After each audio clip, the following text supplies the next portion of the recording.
අපි මේ ජීවිතයේ පින්වතුනි මේ යම් සැපයක් හෝ ලැබුවා නම් ලබනවා නම් ඒ සැපේ සතුට ඒ සෞභාග්‍ය අපේ ජීවිතයට ලැබුණේ අපි පෙර ජීවිත කළා වූ කුසල් ධර්මයන් නිසා. ඒ කරගත්තා වූ කුසල් ධර්මයන් පෙර ජීවිතවලදී කරගත්තා වූ කුසල් කර්මයන්. ඒ පෙර ජීවිතයේදී අපි කළා වූ කුසල් කර්මයන් කිව්වේ දන් දීම තුලින්, ඒ වගේම සිල් ආරක්ෂා කර ගැනීම තුලින්, ඒ මෛත්‍රිය වැඩි වීම තුලින්, සද්ධර්මයේ ශ්‍රවණය කිරීම තුලින් මේ ආදී කර්ම කාරණා වලින් අපි රැස් කරගත්තා වූ පින් නිසා තමයි අපේ ජීවිතේ මේ ආකාරයෙන් අපි යම් සතුටක් සැපයක් අපේ ජීවිතේට එකතු වුණා වූ අවශ්‍ය වර්ණයේ සැපේ බලය කියන කාරණා අපේ ජීවිතය තුළ ලැබුණේ. ඒ නිසා ඒවා ගෙවි ගියා නම් අපි මොකද කරන්න ඕනේ? ඒ ගෙවි ගිය දේවල් අපේ ජීවිතේට නැවත එකතු කරගන්න ඕනේ. ඒ එකතු කර ගැනීම අපි සිද්ධ කරගන්න අපිට තියෙන මාර්ගය තමයි සීලයක් ආරක්ෂා කරගෙන ජීවත් වෙලා බණ භාවනා කරගෙන දන් දෙමින් සද්ධර්මයේ ශ්‍රවණය කරමින් මෛත්‍රී චින්තනයන් සිත් තුළ වගා කරගනිමින් ඒ ආකාරයේ කටයුතු සිද්ධ කර ගැනීම තුළ අපිට පුළුවන්කම තියෙනවා අපේ ගෙවි ගියා වූ අවශ්‍ය වර්ණයේ සැපේ බලය අපේ ජීවිතවලට එකතු කරගෙන ජීවිතේ තවත් ශාස්ත්‍රීය භාවයෙන් ඉස්සරහට අරගෙන යන්න. ඒ නිසා පින්තුනේ ඒ වසරක් ගෙවිලා වසරක් ලබන තැනදී පින්තුල්ලා අදිෂ්ඨාන කරගන්න ඕනේ අපේ ජීවිතේ අපි මේ යම් සැපයක් හෝ ලැබුවා නම් මෙන්න මේ හේතු කාරණා නිසා මේ සැපේ ලැබුවේ. ඒ නිසා ඊට අවශ්‍ය ගුණ ධර්මයන් පුහුණු කරගෙන ඒවා ජීවිතය තුළින් වඩාගෙන ජීවිතේ සාර්ථක භාවයට පත් කරගන්න. ඒ නිසා හැම වෙලාවෙම අපිට වර්ණනා කරන්න තියෙන ජීවිතය තුළින් සීලයක් සමාදන් වෙලා නිරතුරුවම ජීවත් වෙන්න. පුළුවන් ආකාරයට දන් දෙමින් ජීවත් වෙන්න. පුළුවන් ආකාරයට සද්ධර්මයේ ශ්‍රවණය කරමින් ජීවත් වෙන්න. ඒ වගේම මෛත්‍රී සිතුවිලි වඩමින් ජීවත් වෙන්න කියන කාරණේ.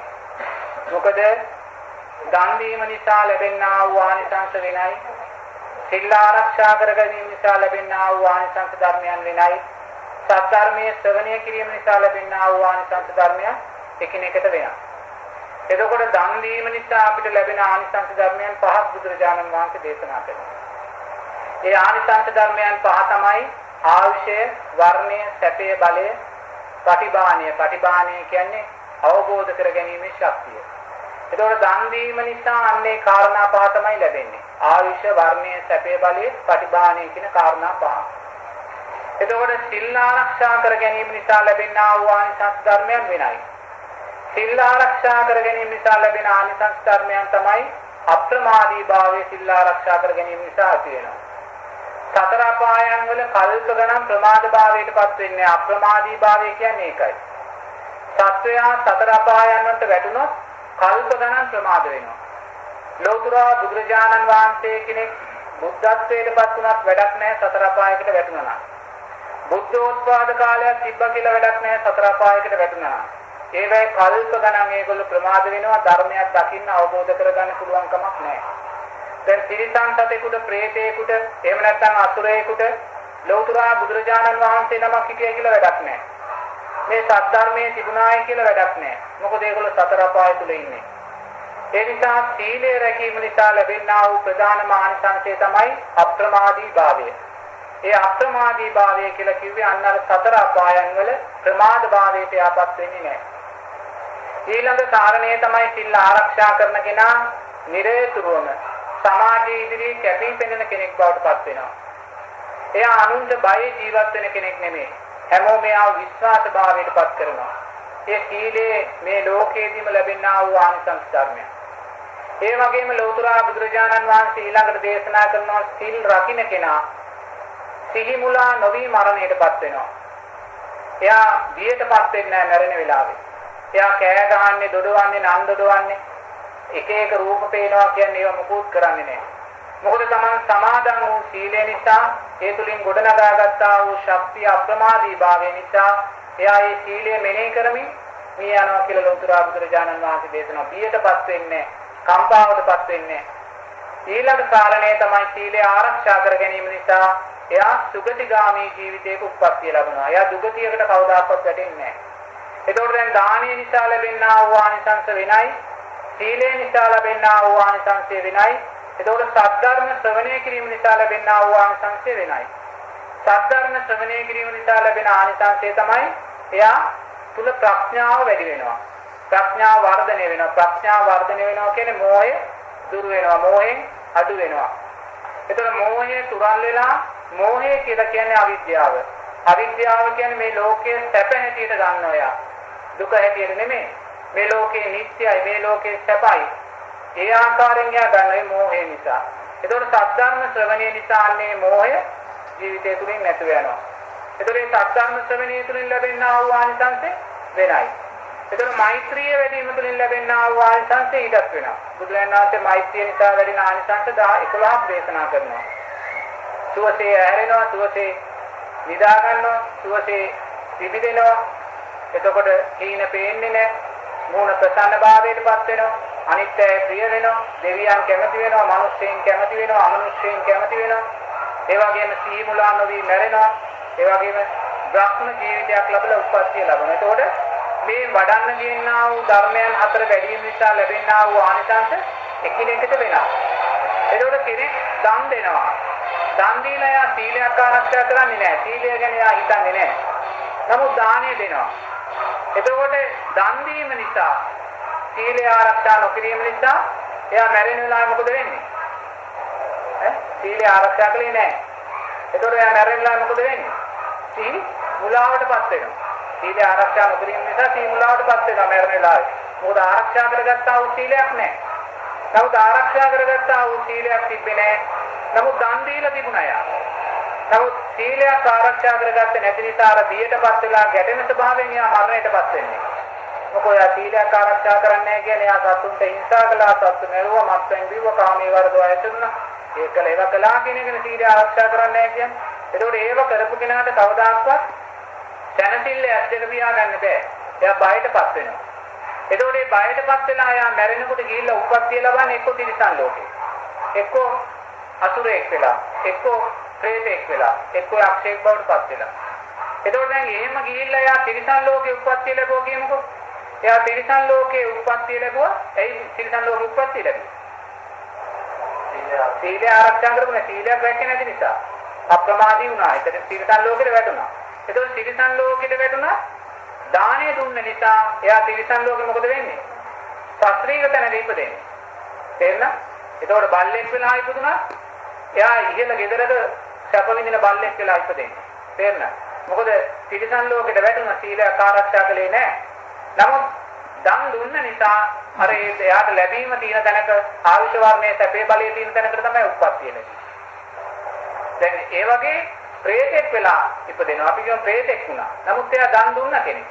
තේරුණාද? ඒතර ආහාර ඇඳුම් පැළඳුම් දන් දුන්නා. එතකොට මේ ප්‍රේත ජීවිතේට එයා වැටුණාට පස්සේ එයා ප්‍රේතෙක් හැටියට සත්‍යයක භාවයෙන් ඉපදුණු ප්‍රේතෙක් බවට තමයි පත් වෙන්නේ. සමහර ප්‍රේතයෝ ඉන්නවා නිර්වස්ත්‍ර වැඳුන්නේ නැහැ. සමහර ප්‍රේතයෝ ඉන්නවා මුළු ඇඟම කුණු වෙලා වන වෙලා කාමයේ වර්ධව ආයතිරිච්ච ප්‍රේතයෝ. එතකොට සමහර මේ ප්‍රේතයෝ ඉන්නවා උපතින් මේගොල්ලන්ගේ කටවල් නැහැ. කට මේ පුටු වෙලා තින්නේ. ඒ කටක් නැහැ. දන් දීලා නැහැ. ඒ ලබන්න පින නැහැ. එයා කුසගින්නෙම ඉන්න ඕනේ. ඒකෙන් සමහර ප්‍රේතයෝ ඉන්නවා ඇට ගහිලා කෑමක් නැහැ. කන කෑම මොකක් කෑවත් එයා සෙන්සර් ටිකක් කෑවත් ඒක වමනය කරනවා. ඒක දරා ගැනීමේ ශක්තියක් එයාට නැහැ. ඒ දන් දුන්නේ නැහැ. එතකොට එහෙම නෙමෙයි. දැන් හරිය ප්‍රේත ලෝකයේ අවසාන උප්පත්තියක් ලැබුවොත් එහෙම සීලයක් රකින්නේ නැතුව එයා ප්‍රේතෙක් වුණත් එයාට හොඳ වස්ත්‍රය ඇතුව තමයි එයා උපදින්නේ. හොඳ ලස්සන ශරීරයක්, හොඳ ලස්සන නෙමෙයි. පුස්තිමත් ශරීරයක් තියෙන ප්‍රේතෙක් බවට පත් වෙලා තමයි මොකද? දානේ ආනිසංස ප්‍රේතය වුණත් අතෙන්ට ආවා. ඒක කවදාකවත් දානේ දුන්නායි කියලා ඒක යටපත් වෙන්නේ නැහැ.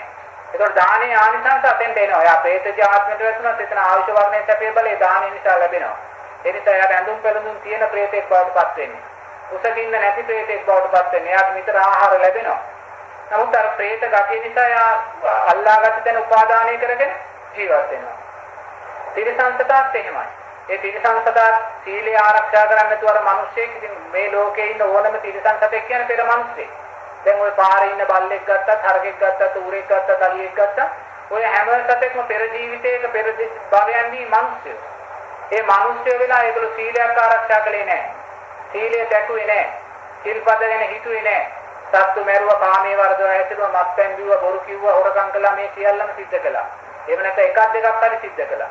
ඉතින් ඒ සීලය නොරැකපු නිසා තමයි ඔය තිරිසන් ලෝකෙට වැටුනේ. ඒ බල්ලෝ වෙලා ඔය දැන් ඇවිදගෙන ඉන්න ඒගොල්ලන් නැවත ගොඩ එන්න බෑ කල්ප ගන්නට. මොකද ඒගොල්ලෝ අම්මා තාත්තා හඳුනන්නේ නැහැ, ධර්මයක් හඳුනන්නේ නැහැ, හාමුදුරුවෝ හඳුනන්නේ නැහැ. ඒව කිසිම දෙයක් ඒගොල්ලන්ට තේරුම් නැහැ. දැන් මේකන අප්‍රමාදී වෙනවා. ප්‍රමාද භාවයටපත් වෙනවා. දැන් සීලය ආරක්ෂා කරන නිසා අන ප්‍රමාද භාවයටපත් වෙනවා. ඒකෝට දැන් එහෙම වුණත් දන් දීපු නිසා අර සත්‍රීගතන තිරිසන් සදාටමත් ලැබෙනවා. දැන් පාරේ දඩාවතේ යන බල්ලෙක් ඉන්නවා. ඒ බල්ලා කවුරු හරි විසි කරන දෙයක් ඉඹුල් ටිකක් ඕනේ කන්නේ නේද? නැත්තම් කහල කොටක තියෙන දෙයක් ඕනේ කන්නනේ. එයාට ඊට වැඩි දෙයක් නැහැ. ඇයි ඒ? එයා දුන්නේ නැහැ සංසාරේ. අර මනුෂ්‍ය ජීවිතේදී එයා දන් දුන්නේ නැහැ. දන් දුන්නෙත් නැහැ, සිල් ආරක්ෂා කළෙත් නැහැ. ඒ නිසා වැඩුමේ තිරිසන් ලෝකෙට එතන කෑම නැහැ. නමුත් දන් දෙන දුන්න මනුස්සයා සිල් ආරක්ෂා කරගත්තේ නැහැ. එයා ගිහිල්ලා ඉහළ ගෙදරක බල්ලෙක් වෙලා ඉපදිනවා. රෙල් ස්ටේෂන් බල්ලෝගල ලොකු බල්ලෙක් වෙලා ඉපදිනවා. තේරෙනවද? එතකොට එයා කන්නේ මොනවද? උපරිම කෑම જાති මනුස්සයෝ කන්නේ නැති ඒවා එයාට කන. ඒ සැප තියෙනවා, සියලුම දේ තියෙනවා. ඒ තිරිසන් සතෙක් වුණත් අර දන් දුන්නේ ආනිසංසෙ ආවිෂ වර්ණයේ සැපේ බලයෙන් එනවා. දැන් හරකෙක් ගත්තත් ඔය දැන් දුෂ්කර හම්බන්තොට පැත්තේ ඉන්න හරකෙක් බොන්න වතුරක් නැහැ. කන්නේ අර උලා කන දානකොළ ටික. ඊට වැඩි දෙයක් ඒගොල්ලන්ට නෑ, ඇට ගහිලා ඉන්නේ. ඒක නමුත් ජෝරෙලි පැත්තේ ඉන්න හරකෙක් එහෙම නෙමෙයි. එයා හොඳට කන්න තියෙනවා, රට කනකොළ කන්නේ, පුණ්‍යක්ක බොන්නේ, කිරි බෝතල් 15 පිස්සල් ලැබෙනවා. එයාගේ පාටත් හොඳයි, උස මහතයි, මිනිස්සු ආදරය කරනවා. ඇයි? එයාට ආවිෂ වර්ණයේ සැපේ බලය වැඩි. දෙන්නම හරක් තමයි. නමුත් ඒ හම්බන්තොට ඉන්න හරකගේ ආවිෂ වර්ණයේ සැපේ බලය අඩුයි. අර නෝරේ පැත්තේ ඉන්න හරකගේ ආවිෂ වර්ණයේ සැපේ බලය වැඩි. ඒතකොට ඒ දුන්නේ කොහොමද? අර පෙර ජීවිතවලදී දන් දුන්න කෙනා හරක වෙලා ඉපදුනත් ඒ ශක්තිය ලැබුවා.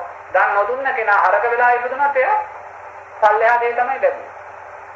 ඒ නිසා දන් දුන්නා විතරක් හරියන්නේ නැහැ. ඒක හොඳට මතක තියාගන්න. ඒ දන් කොච්චර දන් දුන්නා ඒ දානි දෙන්නා වූ දේ ලැබෙනා වූ ප්‍රතිඵලය අපිට ලැබෙනවා. මිනිස්සෙකුණත් ලැබෙනවා. දැන් අද අපි සමාජයේ කෝටිපතියෝ ප්‍රකෝටිපතියෝ කියලා ඉන්නේ. ඉතින් ඒගොල්ලෝ ඒ දානේ ආනිසංස තමයි දෙන්නේ. වෙන දෙයක් නෙමෙයි. ඒක දෙවියෙක් බ්‍රහ්මෙක් තමන්ගේ අම්මා තාත්තා දුන්න දෙයක් නෙමෙයි. නේද? දැන් අපි හිතනවා අනේ අම්මා තාත්තා සල්ලිකාරයෙක් වුණ නිසා පුතා දුව සල්ලිකාරයෙක් වුණා කියලා. එහෙම නෙමෙයි. නේද? අම්මා තාත්තා සල්ලිකාරයෙක් වුණ නිසා නෙමෙයි පුතා දුව සල්ලිකාරයෙක් වෙන්නේ. ඒතර අම්මා තාත්තා සල්ලි දින කෝටිපතිය වුණා. හරිද? නමුත් ඒ දරුවා මේ මව් කුසට එන්නේ පෙර ජීවිතේදී දරුවා දන් දුන්න කෙනෙක්. තේරුණාද? පෙර ජීවිතේදී ආවිෂ වර්ණයේ දරුවා දන් දුන්නා. ඒතකොට පෙර ජීවිතේදී දන් දීලා යා මැරෙන වෙලාවේ දානේ ආනිසංස සිහි වෙලා යා සිල් ආරක්ෂා කරගත්ත කෙනෙක් නම් එයා ඊට අදාළ මව් කුසට තමයි බැහැගන්නේ. මේ සැප විඳින්න අදාළ මව් කුසට බැහැගන්නේ. ඒතකොට ඒ දරුවා ගිහිල්ලා බැහැගන්නේ අර සත්‍රීක තැනක මව් කුසට. එහෙනම් එතකොට මේ සත්‍රීක දැනකට මව කුසල බහගන්නේ අම්මා තාත්තා නිසා නෙමෙයි. ඒ දරුවා පෙර කරාම දානේ ප්‍රතිඵලය. එතකොට මේ ප්‍රතිඵලය නිසා තමයි ආයේ මව කුසල බහගන්නේ. නැතු අම්මා තාත්තා නිසා දරුවෝ මෙයා වෙන්නේ නැහැ. මේ සල්ලිකාරය වෙන්නේ නැහැ. ඒ දරුවා එතෙන්ට එන්නේ එයාට ඊට අදාළ හේතු සාධකයාගේ ජීවිතේදී රැස් කරගෙන හිටියේ. ඒ රැස් කරගෙන නිසා එයා ඊට අදාළ සුදුසු මව කුසලකට බහගන්නේ. ඉතින් ඒ වගේ ඒ ජීවිතයේ යම් තැනක කෙනෙක් සැප ලබනවා නම් ආයුෂ වර්ණයේ සැපේ බලය ලබනවා නම් අපි ජීවත් වෙන සමාජය වේවා තේන්න. ඒ ආයුෂ වර්ණයේ සැපේ බලය ලැබෙන්නේ දෙවි කෙනෙක් බ්‍රහ්මෙක් දීලා නෙමෙයි. අම්මා තාත්තා දීලත් නෙමෙයි. ඒගොල්ලෝ සංසාරේ දන් දීලාම වෙන දෙයක් නෙමෙයි. ඒ දානේ නිසාමයි ඕනම කෙනෙකුට ආයුෂ වර්ණයේ සැපේ බලය කියන දේ ලැබෙන්නේ. නමුත් දන් දුන්නාය විතරක් වැඩකුත් නැහැ. ඒකත් හොඳට තේරුම් ගන්න ඕනේ. සීලය ආරක්ෂා කරගන්නත් ඕනේ. සීලය ආරක්ෂා කරගත්තේ නැතුව දන් දුන්නොත් තමයි අර තිරිසන් ලෝක වලට අරවල් වලට වැටෙන්න තියෙන ප්‍රවණතාව වැඩි. මොකද මරණ වෙලාවේ එයා අසීහියෙන් මැරෙන්න වෙන්නේ. තේරෙනවද? අප්‍රමාදී භාවයට පත් වෙනවා කියලා බුදුරජාණන් වහන්සේ ඒකයි කියන්නේ. ඒතකොට ඊළඟට සද්ධර්මයේ ශ්‍රවණය කිරීමෙන් ලැබෙනා වූ ආනිසංසය මේ ඔක්කොමට වඩා වෙනස්. දන් දීලා වැඩකුත් නැහැ. සීල ආරක්ෂා කරගෙන වැඩකුත් නැහැ. සද්ධර්මයේ ශ්‍රවණය කරන්නේ. සද්ධර්මයේ ශ්‍රවණය කිරීම තුළින් තමයි අපි මේ ලෝකේ යථාර්ථය මොකද්ද කියලා දැනගන්න. මේ අවිද්‍යාවෙන් මිදෙන්නේ අපි එතනයි. තේරෙනවද? අවිද්‍යාවෙන් මිදෙන්නේ සද්ධර්මයේ ශ්‍රවණය කිරීම නිසා. මෝහයෙන් අපි මිදෙනවා. මෝහයෙන් ඈත් වෙනවා. මේ ලෝකේ තියෙනා වූ යථාර්ථ භාවය අපි දකිනවා. තේරෙනවද? දෙවියා කියන්නේ කවුද? මිනිසයා කියන්නේ කවුද? ග්‍රහණයා කියන්නේ කවුද? මේ මිනිසයා සැප විඳින්නේ කොහොමද? දුක් විඳින්නේ කුමක් නිසාද? මේ හේතුඵල ධර්මයන් අනුව එයා දකිනවා. එතකොට මේ හේතුඵල ධර්මයන් දකින්න පුළුවන් සද්ධර්ම ශ්‍රවණය කිරීම. නේද? ඒතකොට සද්ධර්මයේ ශ්‍රවණය කලේ නැත්නම් අපි අර දෙන දානයත් රකින්නා වූ සීලයත් අපිට හරියාකාරව යොදා ගන්න බැරුව යනවා. තේරෙනවද? ඒ අරමුණු වලට යොදා ගන්න බැරුව යනවා. දන් දුන්නා කියලා මිනිස්සු දන් දෙනවා. නමුත් එයා දන්නේ නැත්නම් දාණයෙන් ලැබෙනා වූ ආනිසංස වැඩක් තියෙනවද? වැඩක් නැහැ. දන් දෙන ගමන් බුදුරජාණන් වහන්සේ දේශනා කරනවා අපි ඒවෙන් ලබන්නා වූ දේ ප්‍රාර්ථනා කරන්න ඕනේ කියලා. ඒක සද්ධර්ම ශ්‍රවණය කිරීමෙන් තමයි මේ සියල්ලම ලැබෙන්නේ. මේ දැන් මේ සද්ධර්ම ශ්‍රවණය කරන්නේ. ඒක සද්ධර්ම ශ්‍රවණය කිරීම තුළින් දානය කියන්නේ මොකක්ද කියලා අහන්න ලැබෙනවා. සීලය කියන්නේ මොකක්ද කියලා අහන්න ලැබෙනවා. ඒකේ ප්‍රතිඵලය මොකක්ද කියලා අහන්න ලැබෙනවා නේද? එතකොට ඒක අහන්න ලැබුණේ සද්ධර්ම ශ්‍රවණය කිරීම නිසා. නේ? එතකොට සීලය නිසා, දානය නිසා, සද්ධර්ම ශ්‍රවණය කිරීම නිසා මේ කාරණා තුන හරියට වැඩෙනකොට එයා තුන අනිවාර්යයෙන්ම මෛත්‍රිය වැඩෙනවා. ඒකට ආයෙත් වෙහෙසක් ගන්න අවශ්‍ය නැහැ. මේ කාරණා තුන වැඩෙනකොට මෛත්‍රිය කියන දේ වැඩෙනවා. එතකොට මෛත්‍රිය කියන වැඩෙන කෙනාගේ තියෙනා වූ ලක්ෂණ බුදුරජාණන් වහන්සේ දේශනා කරනවා. මොකද මේ කාරණා තුන වැඩෙනකොට මෛත්‍රිය වැඩෙනවා. එතකොට මෛත්‍රිය වැඩෙන කෙනාට සුවසේ නිින්ද යනවා. අයිමත් ඇඬ උඩ එහාට මෙහාට පෙරලි ඉන්න ඕනේ නැහැ නිින්ද යන්නේ නැහැ කියලා. තේන සුවසේ නිින්ද යනවා. මොකද එයාට බයක් එකක් නැහැ. එයා දන් දීලා තියෙන්නේ. එයා සද්ධර්මයේ ශ්‍රවණය කරනවා. ඒක එයාට බයක් එකක් ඇති වෙන්නේ නැහැ. ක්‍රෝධයක් වෛරයක් ඇති වෙනවා අඩුයි. නේද? නැත්te නෑ අඩුයි. එතකොට එයාට සුවසේ නිින්ද යනවා. එතකොට සුවසේ නිින්ද යනවා වගේම එයාට සුවසේ ඇහැරෙනවා. ඒ අතර කාලය තුල එයා භයානක සීන දකින්නේ නැහැ. තේරෙනවද? එතකොට එයා සීලයක් ආරක්ෂා කරනවා නම් දන් දෙනවා නම් එයා මිනිස්සුන් අතර ප්‍රසාදයටපත් වෙනවා. අප්‍රසාදයටපත් වෙන්නේ නැහැ එයා. එතකොට දෙවියන් අතරත් ප්‍රසාදයටපත් වෙනවා. දෙවියාට ගරු කරනවා. තේරෙනවද? එතකොට මිනිස්සුන් අතරත් ප්‍රසාදයටපත් වෙනවා. දෙවියන් අතරත් ප්‍රසාදයටපත් වෙනවා. අමනුෂ්‍යයන් අතරත් ප්‍රසාදයටපත් වෙනවා. අමනුෂ්‍යයන්වත් එයාට ගරු කරනවා. ඒ අර කාරණා තුන වැඩෙනකොට. එතකොට දැන් මේ ආකාරයෙන් සිල් සමාදන් වෙනකොට දන් දෙනකොට සද්ධර්මයේ ශ්‍රවණය කරනකොට ඇතිවෙනා වූ ක්‍රෝධසිත නැති වෙනවා ව්‍යාපාද නැති වෙනකොට නේද? තමාතුල් ප්‍රසන්න භාවයක් ඇති වෙනවා. ආයුෂ වර්ණයේ සැපේ බලය එකතු වෙනවා කියන්නේ ජීවිතේ ප්‍රසන්න වෙනවා. දැන් දන් දෙනකොට බණක් අහනකොට සීලයක් ආරක්ෂා කරගත්තට පස්සේ තමාගේ තුල ජීවිතේට මොකක්ද අයිති වෙන්නේ? ආයුෂ වර්ණයේ සැපේ බලය තමාට ප්‍රීතිය සකස් වෙනවා. සතුටක් ඇති වෙනවා නේද? එතකොට මේ ප්‍රීතිය සතුට ඇති වෙනකොට ලේ ධාතුව පිරිසිදු වෙනවා. ඒ ලේ ධාතුව පිරිසිදු වෙනකොට ශරීරේ ප්‍රසන්න භාවයටපත් වෙනවා. ශරීරේ ප්‍රසන්න භාවයටපත් වෙනකොට ශරීරේ නිරෝගී භාවයටපත් වෙනවා. එහෙම නැත්නම් නිතරම වෛරය වඩන කෙනෙක් වුණොත් එහෙම නිතරම ලෙඩ රෝග වැඩි. මොකද ලේ අපිරිසිදු. ලේ අපිරිසිදු නිසා ඉන්ද්‍රියන් ක්‍රියාත්මක වෙනකොට ඒවා දුර්වල වෙනවා. එතකොට නිතරම රෝගී භාවයටපත් වෙනවා. එතකොට දැන් මෛත්‍රිය වැඩෙනකොට අර කාරණා නිසා යාතුළු ප්‍රසන්න භාවයේ සකස් වෙනවා. හැමෝටම ප්‍රිය වෙනවා.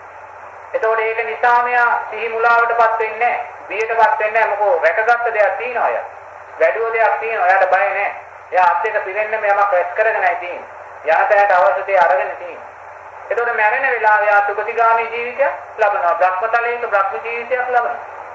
එතකොට දැන් ඒ ආකාරයේ මෙන්න මේ කරුණු කාරණා හතර තමයි බුදුරජාණන් වහන්සේ ජීවිතයෙන් වඩන්නේ කියන්නේ.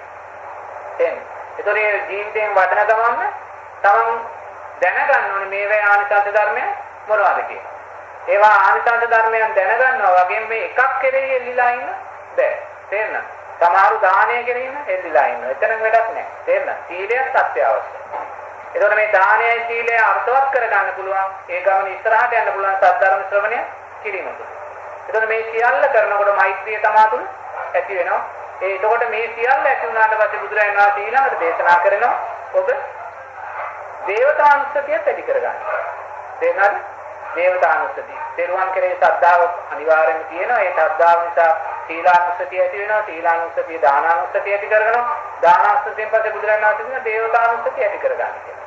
ඒක දේවතානුස්සතිය ඇති කරගන්නේ දැන් තමන් සිල් රකින්නවා, සිල් ආරක්ෂා කරගන්නවා, සීලයෙන් නිතර මෙනෙහි කරනවා. ඊට පස්සේ තමන් දන් දෙනවා, දානීය ආනිසංස ධර්මයන් නිරතුරුවම දකිනවා, සද්ධර්ම ශ්‍රවණය කරනවා. කරලා මේ ලෝකේ යථාර්ථයේ ස්වභාවය Taman දකිනවා මෛත්‍රිය සිත් වැඩි වෙනවා. දැන් එහෙම කළාට පස්සේ බුදුරජාණන් වහන්සේ කියනවා දේවතානුස්සතිය වඩන්න කියලා. ඒ කියන්නේ අරව කරන ගමන් තමයි වඩන්න ඕනේ. නිකන් වඩලා හරියන්නේ නැහැ. දේවතානුස්සතිය වඩන්න කියන්නේ දෙවියෙක් වෙන්න ප්‍රාර්ථනා කරන්න. දෙවියෙක් වෙන්න හිතන්න. තේරෙනවද? ඒතකොට මේ දෙවියෙක් වෙන්න හිතන්න කියලා කියන්නේ බුදුරජාණන් වහන්සේ මේ පල්ලෙහා තැන්වල ඉන්න භූමාඩු දෙවියෝ, ගස්වල ඉන්න රූප දෙවියෝ වගේ දෙවියෙක් නෙමෙයි. ඒවා මේ ප්‍රාථමික දිව්‍ය ආත්ම. බුදුරජාණන් වහන්සේ දේශනා කරන සත්‍වීක දිව්‍ය තලවල. සත්‍වීක දිව්‍ය තල කියන්නේ යාමයේ තුසිතේ නිම්මාන රතිය, පරිනිම්මිත වසවත්තිය, තාවදීන්සේ කියන මෙන්න මේ කාම ලෝක හයේ දිව්‍ය තලවල දෙවියෙක් වෙන්න ප්‍රාර්ථනා කරනවා. ඒක බුදුරජාණන් වහන්සේ කියනවා එහෙම ප්‍රාර්ථනා කරන්න කියලා. එහෙම ප්‍රාර්ථනා කරන ගමන්ම ඒ දෙවියන් විදින අතරිය දකින්න. හිතෙන් දකින්න. ඒ දෙවියන් විදින අතරියක් තියෙනව නේද? ඒ දෙවියෝ විඳින කාම සම්පත් දකින්න. ඒ කාම සම්පත් වලට ලොල් වෙන්න, ඒකට ආසා වෙන්න. මම ඒවා විඳිනවායි කියන චේතනාව සකස් කරගන්න. තේරෙනවද? ඒතකොට එහෙම සකස් කරගන්න කියලා බුදුරජාණන් වහන්සේ දේශනා කරනවා. දේවතානුස්සතිය වඩන්න කියන්නේ ඒකයි. ඒ දෙවියන් කෙරෙහි උපාදානය ඇති කරගන්න. අර දිව්‍ය තල කෙරෙහි උපාදානය ඇති කරගන්න. ඒ දෙවියෙක් දිව්‍යාංගනාවක් වෙන්න කැමති වෙන්න. තේරෙනවද? ඒතකොට එහෙම බුදුරජාණන් වහන්සේ දේශනා කරන්නේ යම් හේතුවක් නිසා. ඒ හේතුව තමයි ඔබ දැන් එහෙම දෙවියෙක් වෙන්න කැමති වුණාට පස්සේ ඔබ දෙවියෙක් වෙන්න කැමති වෙන ඉස්සෙල්ලා ඔබ දැනගන්න ඕනේ දෙවියෙක් දිව්‍යාංගනාවක් විඳින්නා වූ සැප මොනවද කියලා. නේද? ඒතකොට දෙවියෙක් දිව්‍යාංගනාවක් කියන්නේ මේ අවුරුදු 50ක් 80ක් වගේ ජීවත් වෙන කෙනෙක් අපි වගේ කෙනෙක් නෙමෙයි.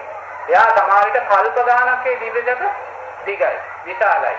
ඒ තරම් ශක්තික භාවයක් ඒ දෙවියන් තුල තියෙනවා. ඒතකොට මෙන්න මේ දිව්‍ය සැප අපි නිතරම හිත මෙනෙහි කර එතෙන්ට යන්න කැමති වෙන්න කියලා බුදුරජාණන් වහන්සේ දේශනා කරනවා.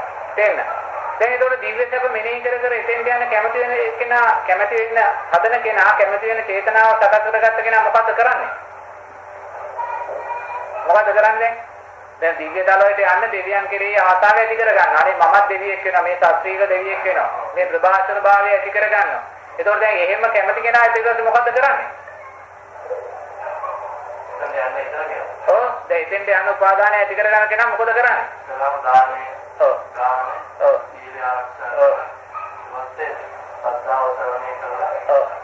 හරි ඒ ටික දැන් එතෙන්ට යන උපාදානය ඇති කරගත්තට පස්සේ එයා මේව වැඩිපුර වඩනවා. දැන් යන්නේ බෑ. දැන් අපෙන් කැමැත්ත ඇති කරගත්තානේ. එයා කැමැත්ත ඇති කරගත්තාට පස්සේ එයා වැඩිපුර දන් දෙනවා. වැඩිපුර සිල් ආරක්ෂා කරනවා. වැඩිපුර සද්ධර්මයේ ශ්‍රවණය කරනවා. වැඩිපුර මෛත්‍රිය වඩනවා. ඇයි වඩන්නේ? අතෙන්ට යන්න. දැන් බුදුරජාණන් වහන්සේ මේක උපක්‍රම සීලී ධර්මයක් මේ කියන්නේ. අරක පෙන්නලා මේ හතර වඩවනවා. තේරුණා? දැන් ඒතකොට මේ දැන් අරක දැකලා අතෙන්ට යන උපාදානය කළ මේ හතර වැඩෙනකොට මේ මනුස්සයාට මොකද වෙන්නේ? එයා දන්නේම නැතුව එයා සෝවන් වෙනවා. එයා සතර අපායෙන් මිදෙනවා. තේරෙනවද?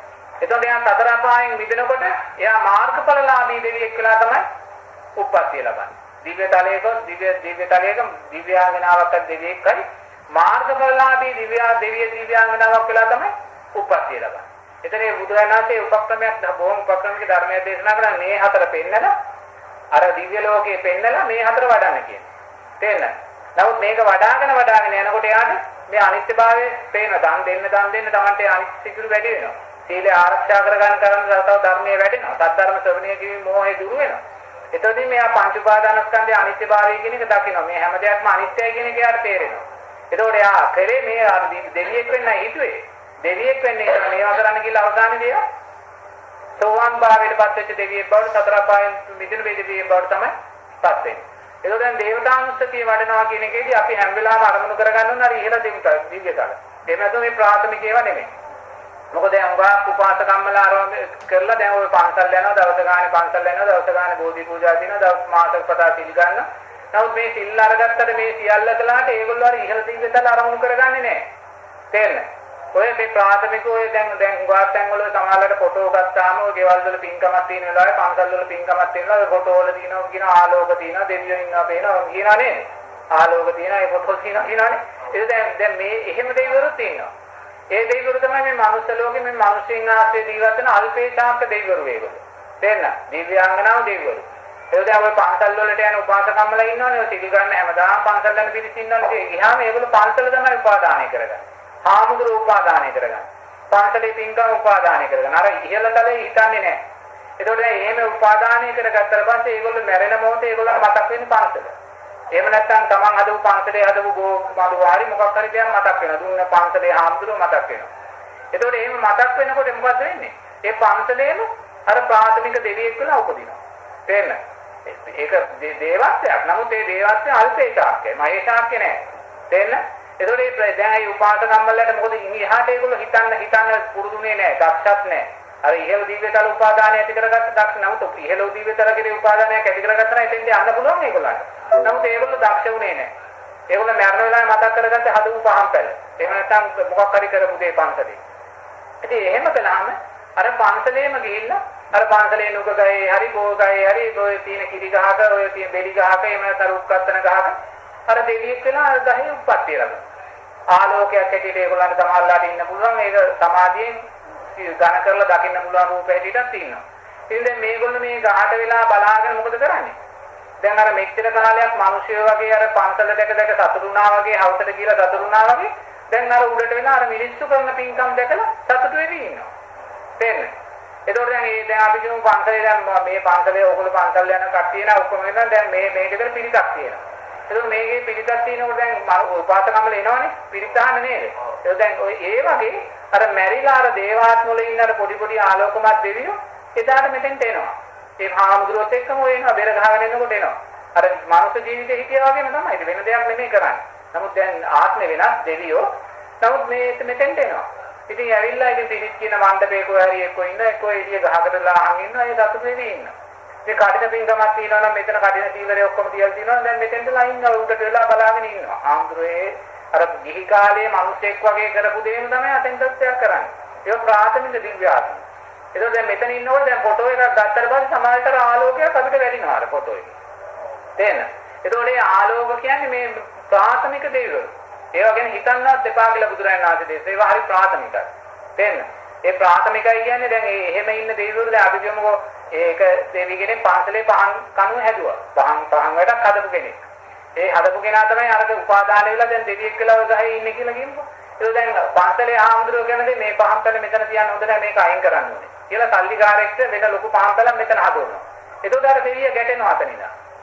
දැන් එයා හදපු පහන්තලනේ උපාදානය යාට තියෙනවා. ඒකෝට එයාට ගැටෙනකොට එයාට කේන්ති යනකොට මොකද වෙන්නේ? එයාට ද්වේෂය සකස් වෙනවා. සකස් වෙලා එයා දිව්‍ය ආත්මෙන් පිරිහිලා පෙරේත ලෝකෙකට අක්ෂ ලෝකෙකට වැටෙන්න පුළුවන්. ඒ ප්‍රාථමික දෙවි දේවාත්මයන් මාර්ගඵලලාභීන් නෙමෙයි. ඒගොල්ලෝ සතර අපාය තුල ඉන්න පිරිසක්. ඒකෝට ඒ නිසා එවැනි උපාදානයක් සකස් කරගන්න හොඳ නැහැ. තේරෙනවද? වෑනියන්ටත් ඒක වටිනවා. තේරෙනවද? පන්සල යනකොට සිතනවා මේ පන්සලේ උපාදානය සකස් කරගන්න එපා. බුදුරජාණන් වහන්සේ කොතනකවත් පන්සල උපාදානය කරගන්න කිව්වේ නැහැ. Taman හදපු පහන්සලේ එහෙම නැත්නම් මොනවා හරි ඒ දේ ඒවා උපාදානය කරගන්න කිව්වේ නැහැ. ඒ බුදුරජාණන් වහන්සේ එතනදි කියන්නේ Taman අර සත්‍වීක දිව්‍යතර උපාදානය කරගන්න. ඒවාට කැමැත්ත ඇති කරගන්න. හැම වෙලාවෙම ඒව ගැන හිතන්න.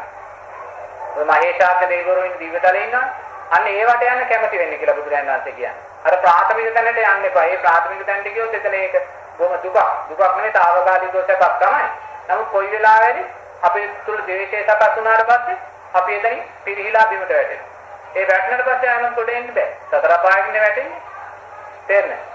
එතකොට දේවතානුස්සතිය වඩද්දී අන්න ඒ ආකාරයෙන් අර පින්කම් කරන ගම තමන් කරන්නා වූ පින්කම් කරන ගම තමන් දැනගන්න ඕනේ අවසාන වශයෙන් අර දේවතානුස්සතිය කියන එක වඩන්න. එතකොට මේ දේවතානුස්සතිය වඩද්දී තව තව පින්කම් තමා තුළ වැඩියෙන් කෙරෙනවා. වැඩියෙන් කෙරෙද්දී තමන් සෝවාන් දෙවියෙක් වෙලා සෝවාන් ඵලයටපත් වෙච්ච දිව්‍යාංගනාවක් වෙලා දිව්‍යතලයේ උපදිනවා කියලා බුදුරජාණන් වහන්සේ දේශනා කළා. තේරුණාද? එතකොට ඉන් මෙහා හොඳේ දැන් අපි මොනම දෙවියෙක් වුණාම තේරුමක් නැහැ. ඒ කියන්නේ සෝවාන් ඵලයටපත් වෙන්නේ නැතුව සතර අපායෙන් මිදුන කෙනෙක් බවට පත් වෙන්නේ නැතුව ශාස්ත්‍රීය දිව්‍යතලයේ ඉපදුනත් වැඩක් නැහැ. ඒක හොඳට මතක තියාගන්න ඕනේ. දැන් ප්‍රාථමිකයේ වල කොහොමද වැඩක් නැහැ. දැන් සෝවාන් ඵලයටපත් නොවි සතර අපායෙන් මිදෙන්නේ නැතුව තාවතින්සේ දෙවියෙක් වුණත් වැඩක් නැහැ. තුසිතේ යාමේ දෙවියෙක් වුණත් වැඩක් නැහැ. ඇයි? සෝවාන් ඵලයට යාපත් වෙලා හිටියේ නැත්නම් ඒ කියන්නේ සතර අපායෙන් මිදුන්නේ නැත්නම් ඒ දිව්‍ය සැප ඉවරුණාට පස්සේ යා ආයම පල්ලෙහාට වැටෙනවා. ඒ සෝවාන් වෙලා ඉන්නේ සතර අපායට වැටෙනවා. තේන්න. සතර අපායෙන් මිදුන කෙනා විතරයි සෝවාන් ඵලෙ මේ නැවත සතර අපායට වැටෙන්නේ නැහැ. ඒක සෝවාන් ඵලයට පත් නොවි අපි දෙවියෙක් වෙලා වැඩක් නැහැ. හොඳේ? අපි කිව්ව දැන් පින්කම් කර කර අපි මේ පැත්ත වඩන්න නැතුව දෙවියෙක් වෙන්න ප්‍රාර්ථනා කරනවා. මැරෙන වෙලාවේ ඒ ප්‍රාර්ථනාව අනුව අපි දිව්‍යතලයක උප්පත්තියක් ලබනවා. තේරෙනවද? ඉතින් දිව්‍යතලයක අපි කියමු අවුරුදු 5000ක් ඉපදුනා කියලා. 5000ක් දෙවියෙක් වෙලා සැප වින්දා. හරි? දැන් අවුරුදු 5000ක් සැප වින්දා. ඊට පස්සේ 5000ක් කියලා කියමුකෝ. ඒතකොට සැප වින්දලා 5000කින් පස්සේ යා දිව්‍යතලයෙන් චුත වෙනවා. හොඳද? දිව්‍යතලයෙන් චුත වෙනවා. පින ඉවර වෙලා. ඒතකොට මේ දිව්‍යතලයෙන් චුත වුණාට පස්සේ එයා අපි කියමු මනුස්ස ලෝකෙට වැටෙනවා කියලා. මනුස්ස ලෝකේ උප්පත්තියක් ලබන්න වෙනවා කියලා. ඒතකොට මනුස්ස ලෝකේ උප්පත්තියක් ලබන්න යාට බෞද්ධ ධම්ම කෙනෙක් තව අවුරුදු 5000කින් මේ ලෝකේ නැහැ. බුදුදහම දා ඕනනම් අවුරුදු 100ක් තියෙයි. තේරෙන්නේ? ඒතකොට අවුරුදු 5000ක් එයා දිව්‍ය සැප වින්දත් එයා ඇවිල්ලා බහින්න ඕනේ එක්ක ක්‍රිස්තියානි අම්මා කෙනෙක්ගේ මව කුසකට, එක්ක මුස්ලිම් අම්මා කෙනෙක්ගේ මව කුසකට, එක්ක හින්දු අම්මා කෙනෙක්ගේ මව කුසකට. බෞද්ධ අම්මලා එදාට නැහැ. මොකද සාසනය දැන් පිළිහිලා යන්නේ තව අවුරුදු 100ක් ඕන නම් වැඩිපුර සාසනෙ තියෙයි. නේද? ඒතකොට අවුරුදු 5000ක් දැන් දිව්‍ය සැප වින්දා කියලා ඉතින් වැඩක් තියනවාද? වැටෙන්නේ මිත්‍යා දෘෂ්ටික මව කුසකට න ะ. මොකද බෞද්ධ අම්මා කෙනෙක් ලෝකේ නැහැ. එදාට ධර්මයක් නැහැ, ආමුදුර කෙනෙක් නැහැ. මේ චතුරාර්ය සත්‍යයක් ඇහෙන්නේ නැහැ. එතකොට දැන් අවුරුදු 5000ක් දිවිසපෙමින්ද නැතු 10000ක් දිවිසපෙමින්ද 15000ක් දිවිසපෙමින්ද ආයිමත් වැටෙන්නේ මිත්‍යා දෘෂ්ටික ලෝකෙක. මොකද සද්ධර්මයක් ආයිමත් මෛත්‍රී බුදුරජාණන් වහන්සේ බුද්ධත්වයට පත් වෙනකම් නෑ. මෛත්‍රී බුදුරජාණන් වහන්සේ බුද්ධත්වයට පත් වෙන තව අවුරුදු ලක්ෂ ගාණක් නෑ. මේ මිනිස්යාට ආයුෂ අවුරුදු 80000ක කාලයක් එන්න ඕනේ. මෛත්‍රී බුදුරජාණන් වහන්සේ බුද්ධත්වයට පත් වෙන්න. එහෙම කාලයක් වෙන්නේ ඉස්සෙල්ලා මේ සූර්යයන් හතක් පායලා මේ විනාශයක් වෙන්න ඕනේ ලෝකෙ. ඊට පස්සේ තමයි මෛත්‍රී බුදුරජාණන් වහන්සේ පහළ වෙන්නේ. ඒකක් වෙන්න තව අවුරුදු ලක්ෂ ගාණක් යනවා. එතකොට අපි එහෙමනම් අවුරුදු 5000ක් නෙමෙයි 10000ක් නෙමෙයි 15000ක් ජීවිතයක් වින්දාත් වැඩක් තියෙනවනේ. ඇයි ඒ? වැඩෙන්නේ මිත්‍යා දෘෂ්ටික ලෝකෙට. බෞද්ධ ධර්ම කෙනෙක් නෑ, බුදුදහමක් නෑ. ඒකම මිත්‍යා දෘෂ්ටික මවකුසකට අපි බැහැ කරන මිත්‍යා දෘෂ්ටික දරුවෙක් වුණොත් ඊට පස්සේ අපි දානවා සුගතියක් තියෙනවා. ධර්මයක් තියෙනවද නෑ. ඊට පස්සේ අපි ධර්මයේ කියලා දෙයක් දන්නේ නෑ. සීලය කියලා දෙයක් දන්නේ නෑ. මේ ආගම කියලා දත්තු මරන. නේ. ඒ සතා ඉපදිලා ඉන්නේ අපේ ආහාරය කියලා ක්‍රිස්තියානි කට්ටිය හිතනවා. ඉතින් ඒ ධර්මය තමයි අපි එදාට දන්නේ. ඒ නිසා අපි සත්තු මරන්න බය නෑ. කාමයේ වර්ධව ඇතිවෙන්න බය නෑ. ඒ නිසා අපි කොච්චර දෙවියෙක් කියලා වැඩක් නෑ. තේරෙනවද? මොන ශාස්ත්‍රීය භාවයක් තිබුණ දෙවියෙක් කියලා වැඩක් නෑ. දෙවියෙක් වෙන්න ඕනේ මාර්ගඵලලාභී දෙවියෙක්. තේරෙනවද? මාර්ගඵලලාභී දෙවියෙක් පමණයි නැවත සතර අපායකට වැටෙන්නේ නැත්තේ. ආයිමත් මිත්‍යා දෘෂ්ටික මවකුසකට වැටෙන්නේ නැත්තේ. තේරෙනවද? එක්කෝ යා දිව්‍ය තලයේදී මිඳන් කවදා හරි පිරිනිවන් පාලා යනවා, එක්කෝ මෛත්‍රී බුදුරජාණන් වහන්සේ බුද්ධත්වයට පත් වෙනකම් දිව්‍ය තලයේ ඉන්නවා. අවුරුදු ලක්ෂ ගණනක් වුණත් එයා ඉන්නවා. තේරෙනවද? ඒ සෝවාන් ඵලයට පත් වෙච්ච නිසා. ඉන් මෙහා මොන දිව්‍ය සැපයක වින්දත් අවුරුදු 5000ක් නෙමෙයි 10000ක් නෙමෙයි 15000ක් නෙමෙයි කොච්චර කල් එයා දිව්‍ය සැප වින්දත් එයා වැටෙන්නේ මිත්‍යා දෘෂ්ටික මවකුසකට. ඒ වැටෙන මොහොතේ මෙයා මිත්‍යා දෘෂ්ටික භාවයට පත් වෙනවා. එයා සීලය ගැන දන්නේ නැහැ, ධන ගැන ලෝක ධර්මයක් නැහැ ලෝක. ඒ නිසා මොන තත්ත්වයක් තුල හෝ ඔබලාට ජීවිතේ ගලවා ගන්න තියෙන එකම අවස්ථාව තමයි මේ ලැබිලා තියෙන්නේ. මේට වඩා තව අවස්ථාවක් ලැබෙන්නේ නැහැ ජීවිතේ. මේ ජීවිතේ ඔබලා අවුරුදු 100ක් ජීවත් වෙලා මිය ගියා. ඒයින් පස්සේ මනුස්සාත්මයක් ලැබුවොත් වැඩක් නැහැ. ධර්මයක් නැහැ මේ ලෝකේ. ධර්මයේ තියෙනවා. ධර්මයේ තිබ්බත් මේ චතුරාර්ය සත්‍ය පිළිබඳ දැනෙන ධර්මයක් නැහැ. ශාසනය එතකොට ඉවර වෙලා තියෙනවා. ශාසනය ආවරයි. ආමුද්‍රෝ ඉන්නවා, පන්සල් තියෙනවා. නමුත් ඒගොල්ලෝ මේ ධර්මයේ කියන්නේ නැහැ. ඒගොල්ලෝ මේ සැපයි ලෝකයේ සැපයි කියන ධර්මයේ කියන්නේ. හොඳට හම්බ කරන්න, හොඳට කන්න, හොඳට බොන්න, හොඳට ගෙවල් හදන්න, හොඳට ළමයිට උගන්වන්න, උදේ පාන්දර නැගිටින්න ඒ පැත්ත තමයි කියන්නේ. ඒව සැප හැටියට කියන්නේ. මේ චතුරාර්ය සත්‍ය ධර්මයක් ඒගොල්ලෝ දේශනා කරන්නේ නැහැ. පටිච්චසමුප්පාදයක්, ආරෂ්ඨාංගික මාර්ගයක් ඒගොල්ලෝ දේශනා කරන්නේ නැහැ. පන්සල් දිනන හාමුදුරුවෝ ඉන්නවා. නමුත් නිවන් මාර්ගයට යන්නේ මේ ලෝකයේ දුකයි කියන පැත්ත කියලා දෙන්නේ, මේකෙන් මිදෙන්න ඕන පැත්ත කියලා කියන සතර පායක් ගැන ඒගොල්ලෝ දන්නේවත් නැහැ. ඒතකොට මේ පැත්තට තමයි මේ යන්නේ. ඒ නිසා නැවත ඉපදුනාට පස්සේ අවස්ථාවක් නැහැ කාටවත්. එහෙම ඉපදුනාට අවස්ථාවක් තියෙනවා කියලා හිතන්නවත් එපා. ඒක කවදාකවත් වෙන්නේ නැහැ. මේ ජීවිතේදීම තමන් කරගත යුතු කරගන්න. ඒතකොට මේ ජීවිතේදී කරන්න වෙන්නේ සත්‍වික දෙවියෙක් කියලා වැඩක් නැහැ. ආයිමත් මං කියවනේ ඉතින් අවුරුදු 5000 10000ක් පල්ලෙහාට එනවා. මාර්ගඵලලාභී දෙවියෙක්ම වෙන්න වෙනවා. මාර්ගඵලලාභී දෙවියෙක්ම වෙන්න.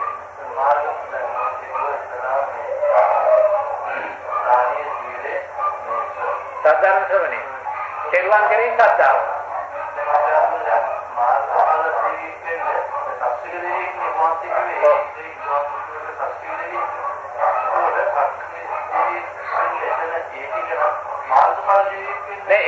ශාස්ත්‍රීය දෙවියෙක් වෙන්න හිතාගෙන අරමුණු කරගෙන මේව කරන්නේ.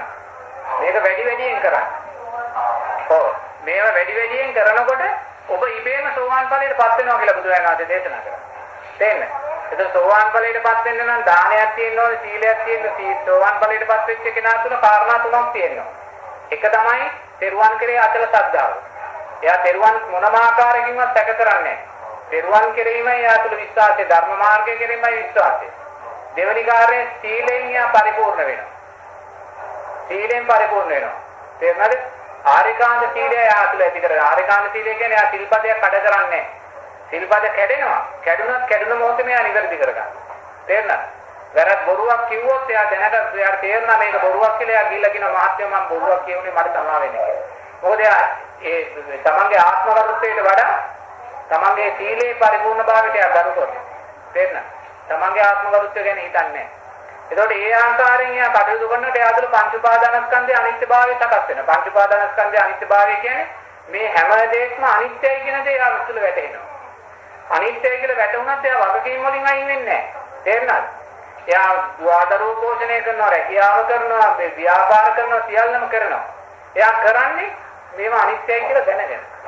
තේරුණාද? එයා ඒවෙන් ලාභයක් වුණා, තලාභයක් වුණා කම්පා වෙන්නේ නැහැ. නමුත් එයා ජවයේතු ශක්තිමත්තු ඒවා සිද්ධ කරනවා. එයා පලායන කෙනෙක් නෙමෙයි සමාජයේ. සෝවාන් ඵලයටපත් වුණ කෙනා කියන්නේ ජව සම්පන්න කෙනෙක්. එයා හොඳ උත්සාහයෙන් වීරයෙන් එක පැත්තකින් තමන්ගේ ව්‍යාපාර පැත්ත, රැකියාව පැත්ත කරන ගමන් අනිත් පැත්තෙන් ඒ ධර්මයේ පැත්තත් කරනවා. මේ දෙකට අඩුවක් දෙන්නේ නැහැ. නමුත් එයා මේව අනිත්‍යයි කියලා දකිමින් තමයි කරන්නේ. ඒ ලාභෙදී අලාභෙදී ඊට පස්සේ කම්පාවටපත් වෙන්න යන්නේ නැහැ. ඉතින් ඒව දකිමින් යා ඒවා උපරිම ආකාරයෙන් සිද්ධ කරගන්න.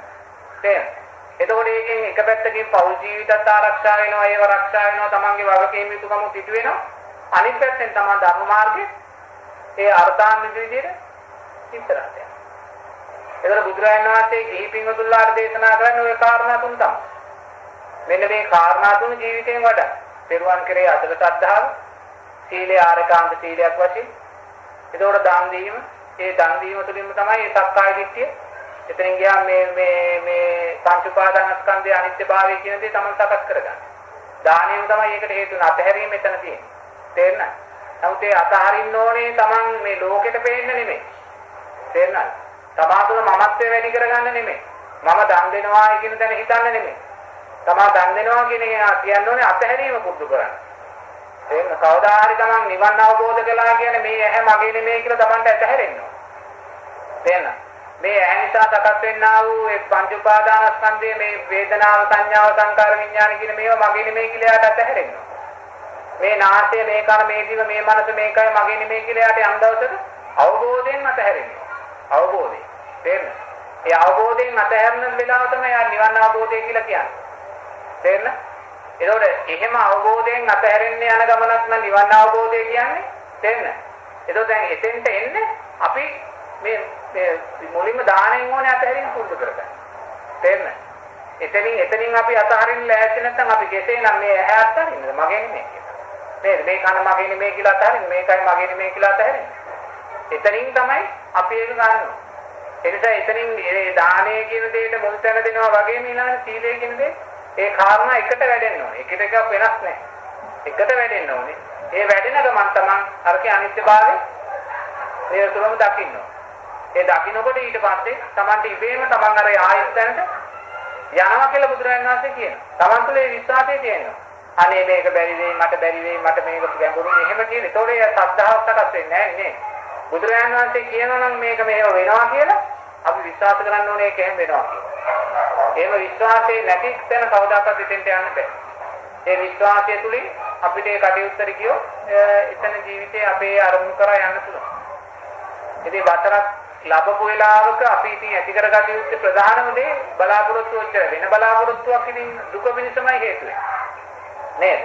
මම මේ දේ කරනවා, මේ දේ හදනවා, මේ දේ බලාපොරොත්තු වෙනවා කියලා ඒවා හැදුවොත් ඒවා දුකමයි හේතු වෙන්නේ. නේද? නමුත් ඒවත් අවශ්‍යයි. තේරෙනවද? ඒවත් අවශ්‍යයි. ඒ ජීවිතේ ඒ කටයුතුත් අවශ්‍යයි. ඒකෝට ඒ කටයුතු වල කරනවා වගේම අර කාරණා අපි කල්පනා කරන්න ඕනේ. ඒ ආකාරය මොකද අපි සංසාරයේ දැන් කල්ප 30ක් කෝටි ගාණක් ඈතින් මේ මෙරිමෙන් යන ගමන.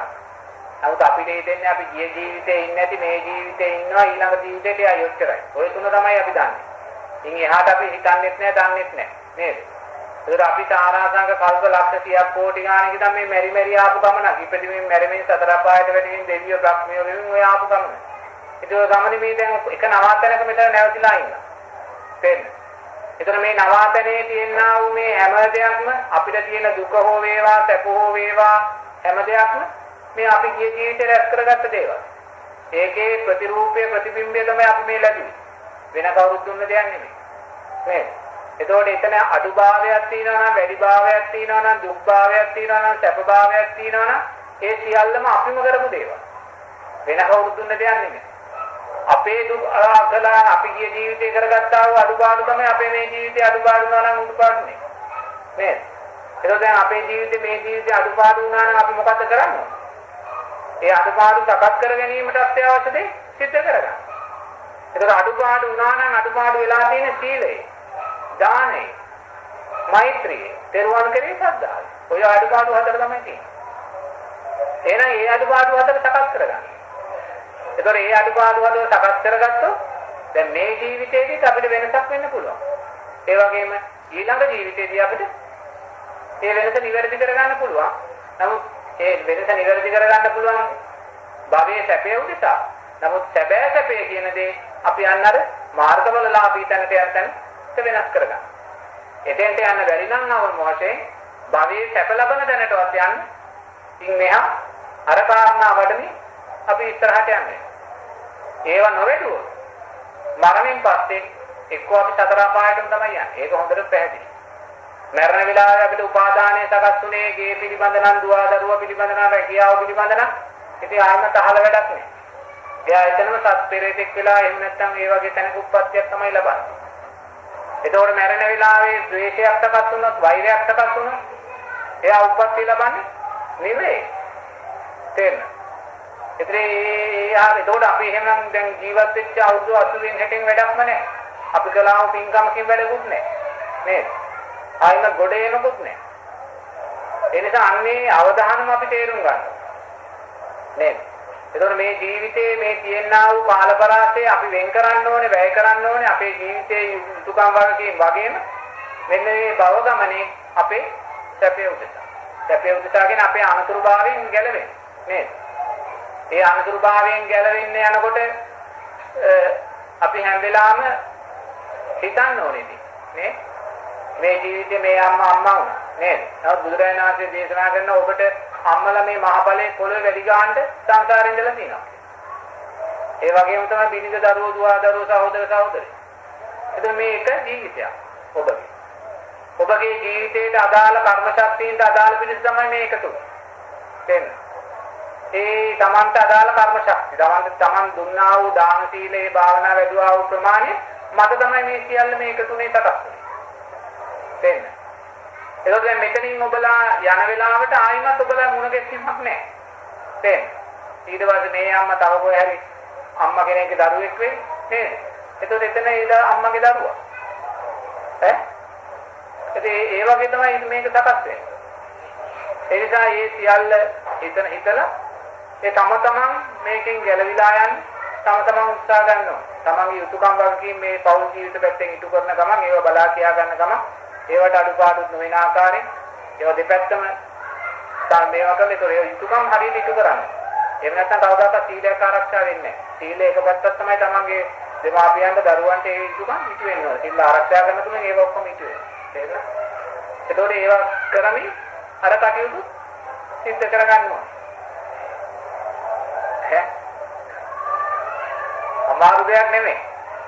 තේරෙනවද? ඉතින් මහා සීලයක් සමාදන් වෙලා දවස ගන්න ආරක්ෂා කරන එක අමාරුයි නේද?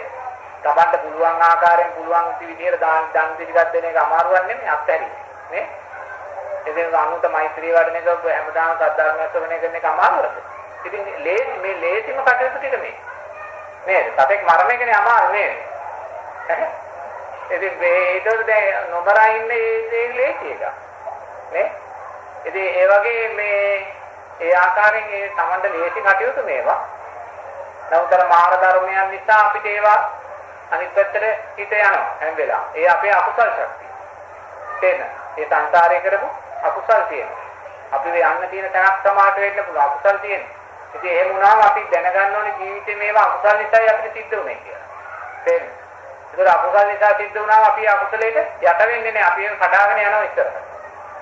ඒ කඩාගෙන යන්නේ කොයි ආකාරයෙන්ද වැඩිපුර සිල් රකිමින්, වැඩිපුර දන් දෙමින්. ඒතර ඒවා කඩාගෙන යන්නේ නැහැ කියන්නේ මොකද? ද්වේෂය සකස් කරගෙන ඉතින් හිතනවා. අරයට බයිනවා, මෙයා ගැන හිතනවා, මේක මෙයා නිසායි මට මේ මොනේ, අරය නිසායි මට මේ මොනේ කියලා මොකද වෙන්නේ තෝ? ද්වේෂය සකස් වෙනවා. පෙර කර්මය නිසා ඒක වෙන්නේ. නමුත් ඒ පෙර කර්මය නිසා Tamante ඒක විපාක දෙනකොට Taman ඒක තවත් කර්මයක් බවට පත් කරනවා. නේද? ඊට පස්සේ ඒක තවත් කර්මයක් බවට පත් කරනවා. බුදුරජාණන් වහන්සේ දේශනා කරන ඔබට මේ ලෝකයේ තුල මොන දේ වුණත් ඒ දේ ඔබට වෙන්නේ පෙර කර්මයක් නිසා. පෙර කරපු කුසල් හෝ අකුසල් නිසා. ඒක දැන් ඔබට යම් පීඩාවක් ජීවිතෙන් අත් වෙනවා නම් යම් හේතුවක් නිසා ඒක පෙර අකුසලයක්. තේරෙනවද? ඒක වෙන කවුරුත් දුන්නට යන්නේ නෙමෙයි. ඒක අකුසලයක් ඔබ කරන. නේ? ඒතකොට දැන් ඔබට ඒ අකුසලේ නිසා දැන් ඔබ පීඩාවටපත් වෙනවා. ඔබ පීඩාවටපත් වෙන නිසා ඔබ ද්වේෂය සකස් කරගන්නවා, වෛර කරනවා, යාට බයිනවා, මෙයාට බයිනවා. ඒතකොට බැන්නාම මොකද වෙන්නේ? තවත් අකුසලේ වැඩි වෙනවා. තේරෙනවද? අකුසලේ වැඩි වීම නිසා ඔබට තවත් දුකමයි සකස් වෙන්නේ. නේ? නමුත් ඔබට මේ පීඩාව වෙනකොට ඔබ හිතුවොත් මේක මගේ පෙර අකුසලයක්, මේ කරපු මං අකුසලයක් කියලා ඔබ මේ පීඩාවට ගැටෙන්නේ නැතුව. තේරෙනවද? ඔබ ඒ ගැන උරණ වෙන්නේ නැතුව, අනුන්ට වෛර කරන්න, ද්වේෂ කරන්නේ නැතුව. ඔබ මෛත්‍රී වැඩුවොත්, ඔබ දන් දුන්නොත්, ඒ පැත්තේ යොමු කළොත් මොකද වෙන්නේ? තව වැඩෙනවද ඔක්කොම අකුසල? නැහැ. මේ අපෝපචන නතර කරගත්තා. ඒ නතර කරගත්තේ ඇයි? ඔබ තුල අර මෝහය දුරු වෙලා සද්ධර්ම ශ්‍රවණයෙන් තියෙන්න ඕනේ. ඒවා තේරුම් බේරුම් කරගන්න. ඒක තේරුම් බේරුම් කරගත්තොත් තමයි ඔබ ද්වේෂයට යන්නේ නැත්තේ. නැත්තම් ජීවිතේ මොන දේ වුණත් අපි එතන ද්වේෂය සකස් කරගන්නවා. අනුන්ට බයිනවා.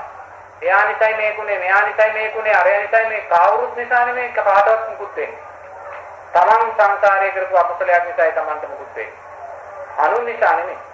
ඒතකොට මේ අකුසලයේ අනුන්ගේ ක්‍රියාත්මක වෙනවා. එච්චරයි, වෙන දෙයක් නෙමෙයි. තමන් සංසාරයේ අකුසලයක් කළා නම් ඒ අකුසලයේ ක්‍රියාත්මක වෙන්න අවශ්‍ය කෙනා තමන්ට මුණ ගැහෙනවා. තේරෙන්නේ? ඒවා ලෝකයේ තියෙන ධර්මතාවය. එයා මුණ ගැහෙනවා. ඒ මුණ ගැහිම නිසා ඔන්න තමන් පීඩාවටපත් වෙනවා. ඒ ලෝකයේ තියෙන ධර්මතාවය. ඒකෝට දැන් එතනදී එහෙම පීඩාවටපත් වෙනකොට තමන් මේක දැනගන්න මේ මං සංසාරේ කරගත්තා අකුසලයක්. ඒ නිසා තමන් පීඩාව වෙන්නේ නැහැ. තමන් ගැටෙන්නේ නැහැ. තමන් ඇලෙන්නේ නැහැ. තමන් ගැටෙන්නේ නැහැ. ඒක හඳුනා ගන්න. ඔයත් එක ක්‍රෝධ කරන්නේ නැහැ, වෛර කරන්නේ නැහැ, ගහ ගන්න යන්නේ නැහැ. ඒ ආකාරයෙන් තමන් මේ ජීවිතේ දකිනවා. එතකොට තමන් තව අකුසල සිදු කර ගැනීම වැළකෙනවා. නේද? මොකද?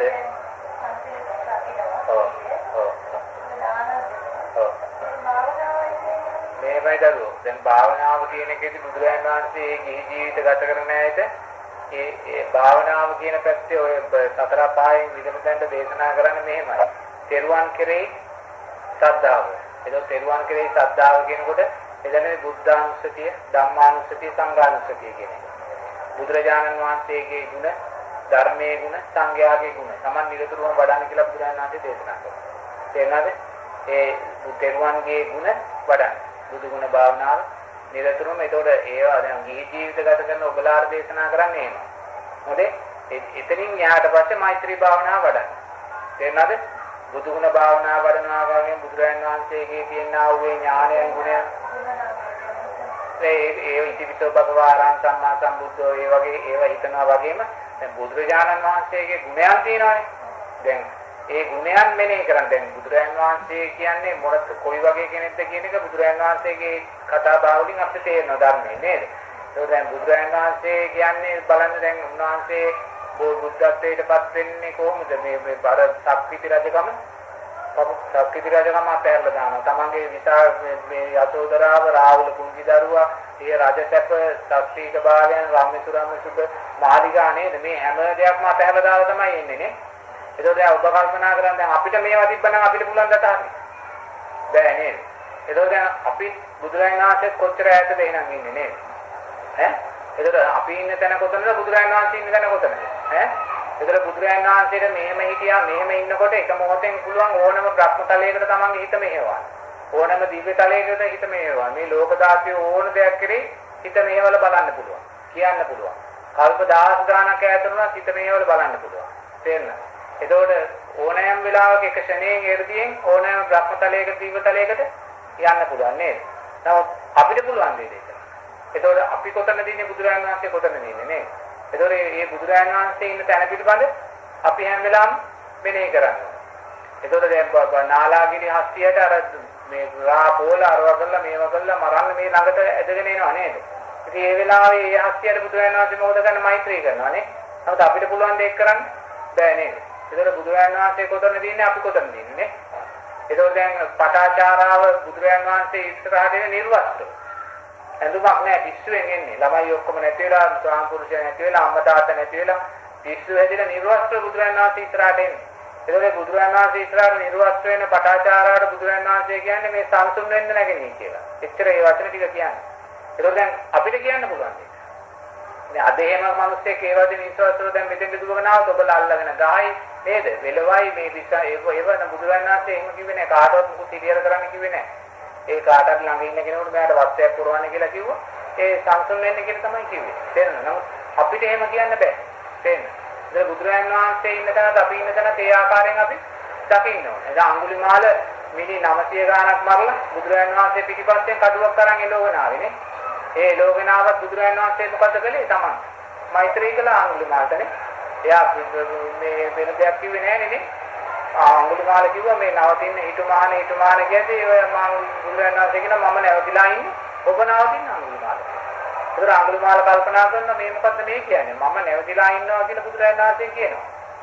මට නවතින්න කියනවා. එතකොට තමයි එයා කල්පනා කරන්නේ එනම් මේ ද්වේෂය මේ භව ගමන නවත්තන්න කියලා තමයි මට කියන්නේ. බුදුරජාණන් වහන්සේ භව ගමන නැතුව අඟුලිමාල ඔබත් නවතන්න කියන දේ තමයි මේ කියන්නේ කියලා කියනවා. එතකොට ඒකෙන්ම අඟුලිමාල දමනය වෙනවා. රහතන් වහන්සේ කෙනෙක් බවට පත් වෙනවා. ඒක දැන් අපේ පස්සේ කඩුවක් අරන් එළවන කෙනෙකුට කියන්න පුළුවන් දෙයක් අපිට බෑ නේද? ඒක අඟුලිමාලේ කවුරුේ බලන්න දුන්නේ මොන කර්මයේද? දැන් මෙහෙමයි. ඒ පරිසම් දුන්නා කියන්නේ ditta ධම්ම වේදනීයව පරිසම් දුන්නා. එයාට එයා පැවිදි වුණාට පස්සේ එයාට පින්ඩ පාත වඩින්න බැරි වුණා. ඒ අර මරපු මිනිස්සු ඉන්න ගම්වල පින්ඩ ඒ පැත්තේ ඔක්කොම ඥාති ඉන්න පැත්තවල ගිය ගම අඟුලිමාලට ගල්වලිනුයි ඔලු බලාගෙන ඉන්නේ අඟුලිමාල. දහනේ ටික ඔලුව බලාගෙන එක්ක තුවාල කරගෙන ඉන්නේ. ඒ අර මිනිස්සු ගැහුවා.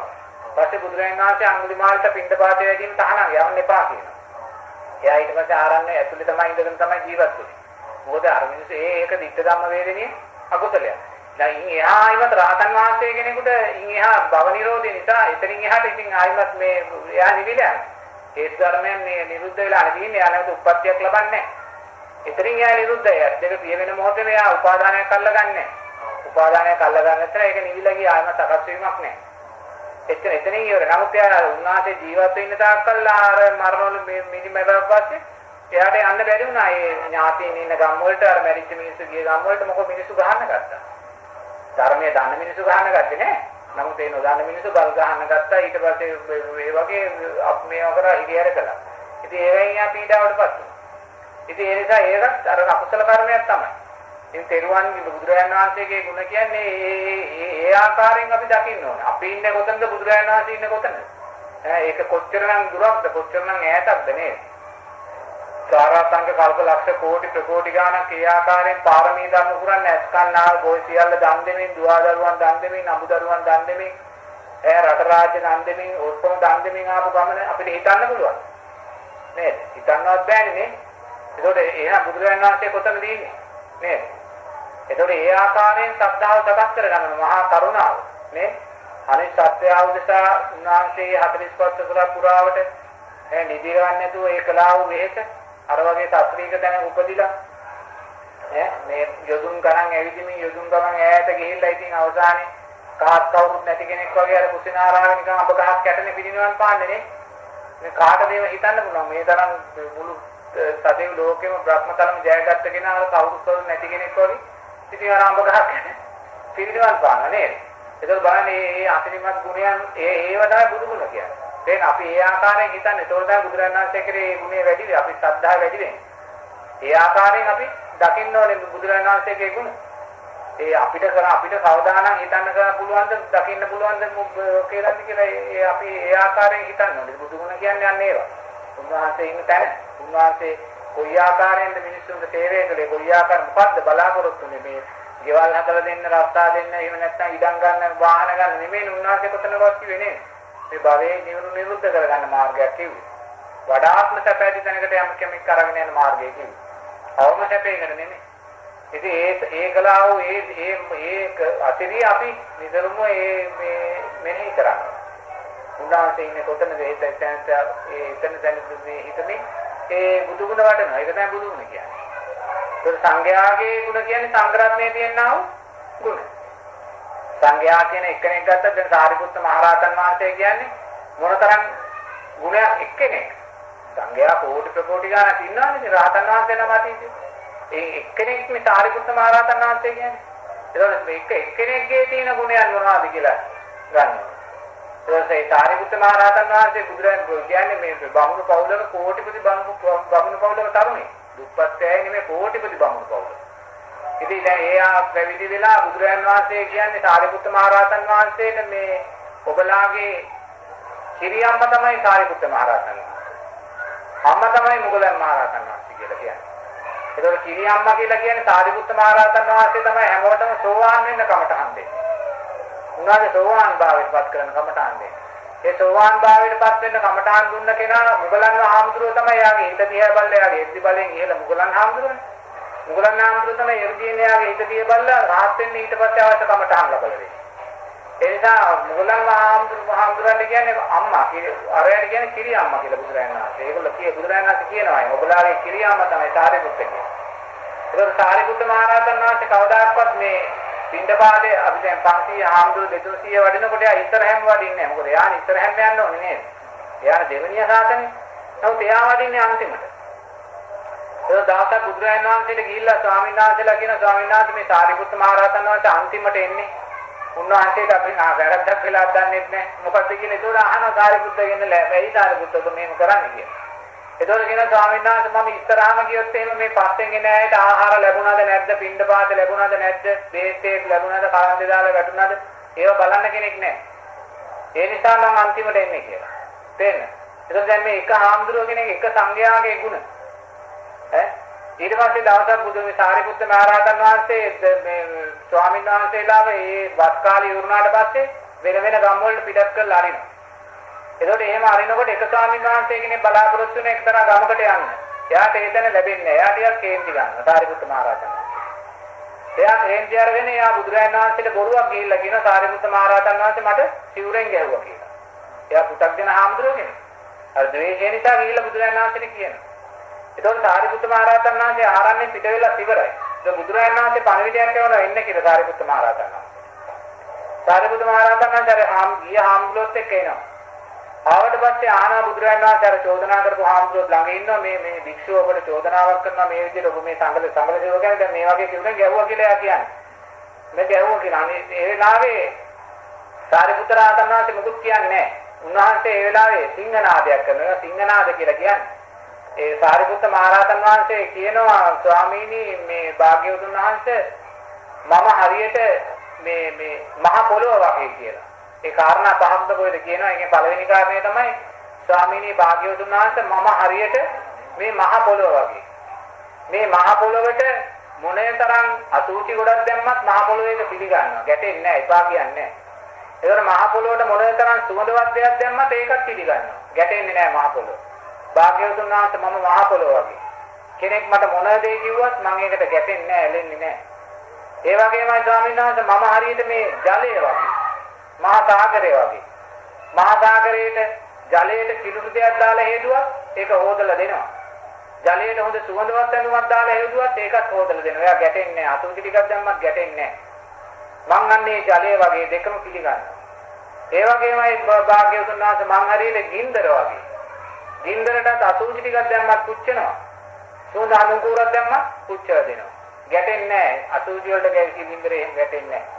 ඒ නිසා භාග්‍යවතුන් වහන්සේ මං හරියට මේ ගින්දර වගේ මගේ කියලා බුදුරජාණන් වහන්සේ දේශනා කළා. ඊළඟට සාරිපුත්ත මහ රහතන් වහන්සේ කියනවා භාග්‍යවතුන් වහන්සේ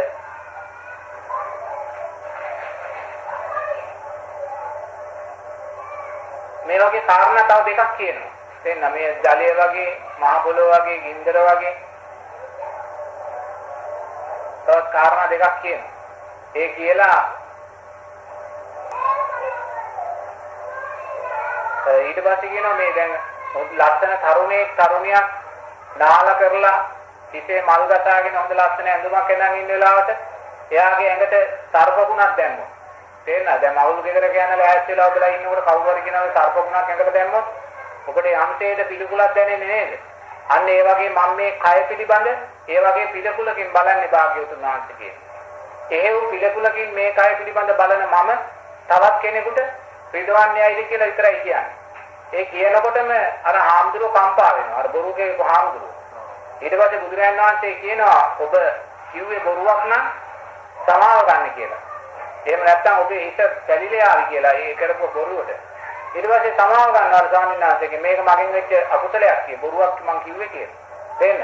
නමුත් ඒ වෙලාවේ සාරිපුත්ත මහ රහතන් වහන්සේ සමාව දෙනවා. ඒක බලන්නේ එක ස්වාමීන් වහන්සේ නමගේ සංඝයා කියලා අපි වඳින එක ස්වාමීන් වහන්සේගේ ගුණයක්. ඊට පස්සේ ඔහොම ඉඳලා සාරිපුත් අරන.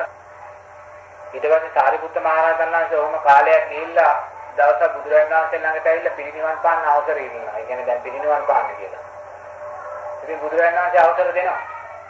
ඒතර බුදුරජාණන් වහන්සේ අහනවා සාරිපුත්ත ඔබ කොහෙද පිරිනිවන් පාන්න කැමති කියලා.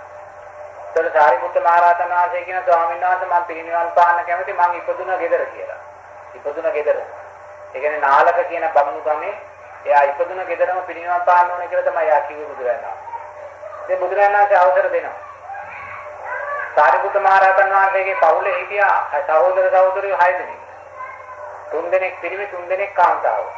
මේ 6 දෙනාම රහතන් වහන්සේලා. කාන්තාව 3 දෙනෙක් රහත්මයන් වහන්සේලා. පිරිමි 3 දෙනෙක් රහතන් වහන්සේලා. නමුත් අම්මා තාම මිත්‍යා දෘෂ්ටිකයි. අම්මා හදාන්නේ මහා බ්‍රහ්මයා. තාමයා බෞද්ධ නැහැ. අම්මට එරෙහිව තමයි ළමයි 6 දෙනාම කියලා පැවිදිුනේ. අම්මා තාම සාරිපුත්ත මහ රහතන් ඔච්චර දරුවෝ 6 දෙනාම රහත් මේ මහන්සලා වෙලා සාරිපුත්ත මහ රහතන්ගේ අම්මා තාම මිත්‍යා දෘෂ්ටිකයි. ධර්මයේ පිළිගන්නේ නැහැ. බුදුරජාණන් වහන්සේට වඳින්නේ නැහැ. සාරිපුත්ත මහ රහතන්ට වඳින්නේ නැහැ. ඒතකොට එයා බුදුරජාණන් වහන්සේට කියන ස්වාමීනි මම පිළිනිවන් පාන්න ඉස්සෙල්ලා මගේ අම්මව ධර්මයේ සරණ යවන්න ඕනේ. මම ඒ වෙනුවෙන් උත්සාහ ගන්න ඕනේ කියලා ඒ නිසා මම ගෙදර තමයි පිළිනිවන් පාන්නේ කියලා ඉතින් අවසර ගන්නවා. අවසර අරගෙන තවත් භික්ෂුන් වහන්සේලා 500ක් එක්ක බුදුරජාණන් වහන්සේ කියනවා යන්න කියලා. පෙර ගමන් යන්නේ කියලා උන්වහන්සේට ගෞරවය පිණිස.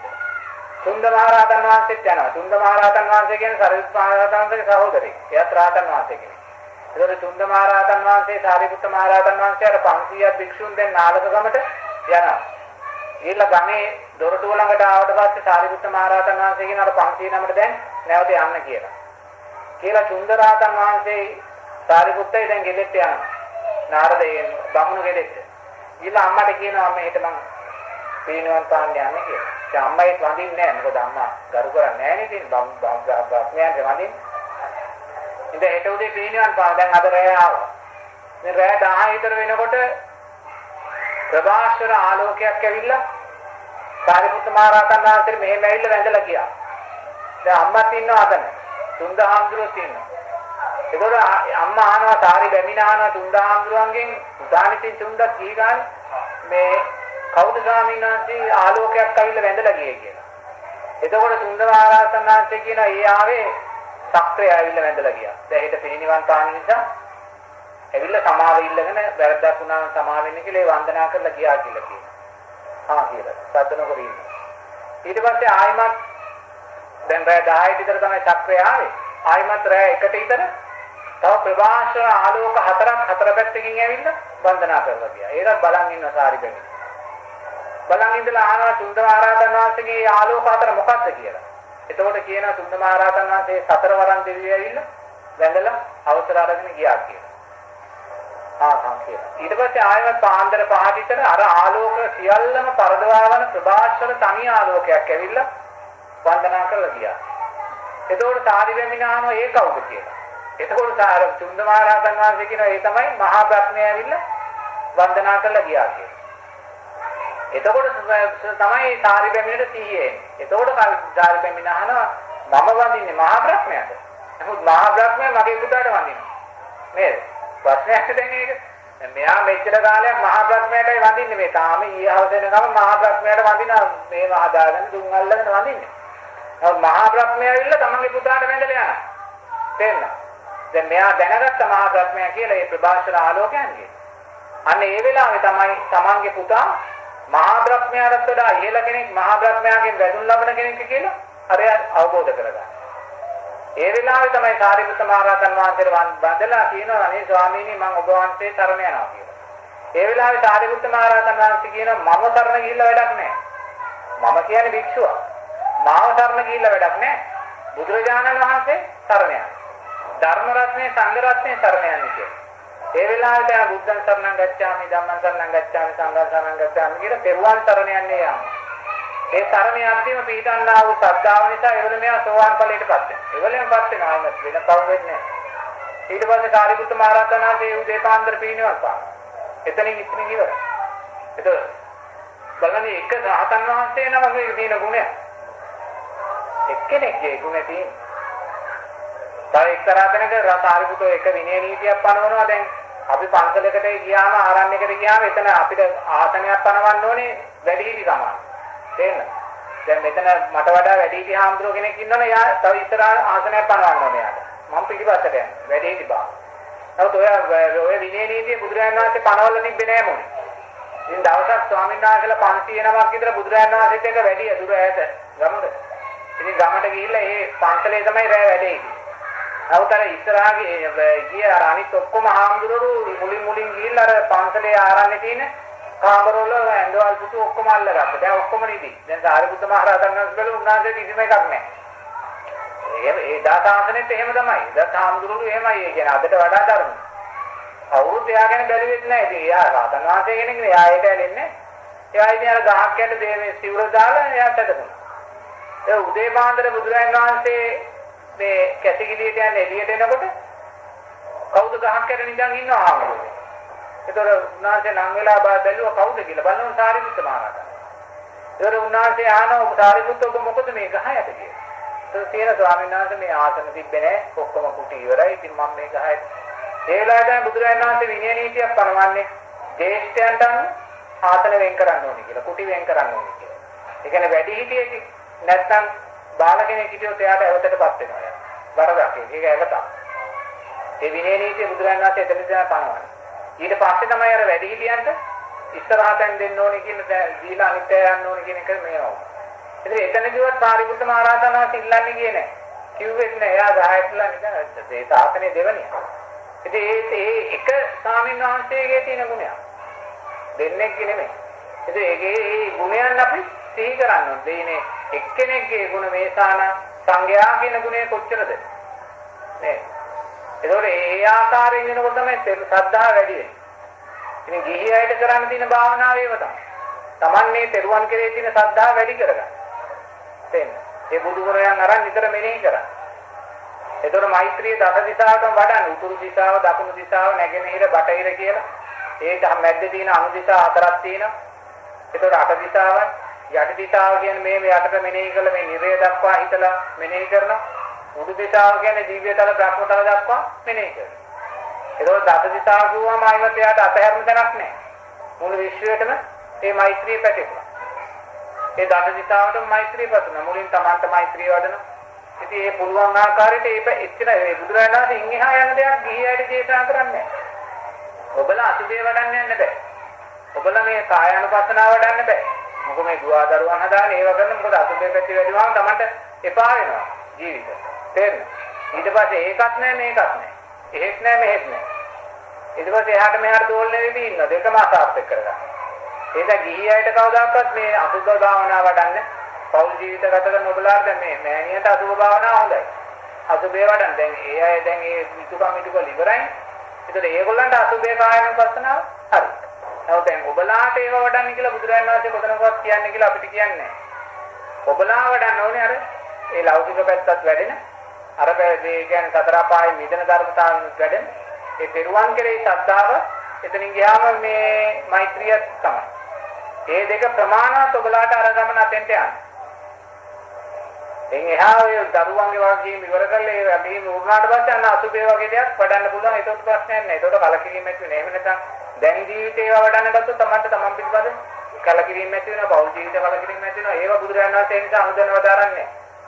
තෙරුවන් කෙරේ ශ්‍රද්ධාවත් මෛත්‍රියත් කියන කාරණා දෙක තමයි තමන්ට වඩන්න. ඒ වගේම තමන් රකින්නා වූ සීලය මෙනෙහි කරන්න හැමදාම රැ. නිින්දට යනකොට තමන් දවසේ අද රැක්කා වූ සිල්පද මෙනෙහි කරනවා. ඉතින් ඒකත් භාවනාවක් තමයි. තේරෙනවද? දුන්නා වූ දානයන් මෙනෙහි කරනවා. ඒකත් භාවනාවක් තමයි. අසුවා වූ සද්ධර්මයේ මෙනෙහි කරනවා. ඒකත් භාවනාවක් තමයි. ඒ තුනේ සතිය සහ සීය තමයි වැඩෙන්නේ. ඒතකොට ඒව තමයි ගිහියන්ට දේශනා කරන භාවනාව. ඉන්නේ එහාගේ භාවනාව බුදුරජාණන් වහන්සේ ගිහියන්ට දේශනා කරන්නේ.